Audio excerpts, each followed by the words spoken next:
All right, at this point in time, I made a lot of changes on my switch. I want to make sure I capture all those changes, and so I need to save it out.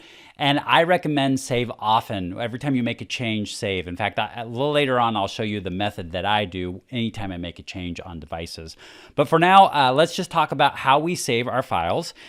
So there's the copy command. If I type in copy on my switch, so I'm going to type in copy, and then I'll give it the question mark. And these are all the different devices I can copy from, and I can copy specific files. And one of the things that show up in here is my running config, so my active configuration on this device. So what I'm going to do is I'm going to type in running config, and then I'll do another question mark, and then it lists the same locations here, and I want to go to the startup config. So the copy command goes from one location to another. I'm copying from the running config, and I'm copying to the startup config. So the running config is going to replace the startup config, and the startup config now will have all the current settings on it.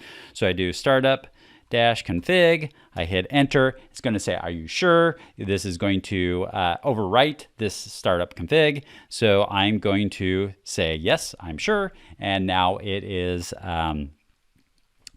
writing over that. And said it took a little bit of time, and now it's done. Now I've saved the configuration. So if I were to reload this switch, then I would end up with all of the same settings and everything that there currently is, because I've got it saved now. So now the other thing that I can type in here to save, I can do write memory. So this is the actual direct command to actually save your configuration. So building configurations, and then says okay. So it's now saved that running config to the startup config. So that's another way of doing that.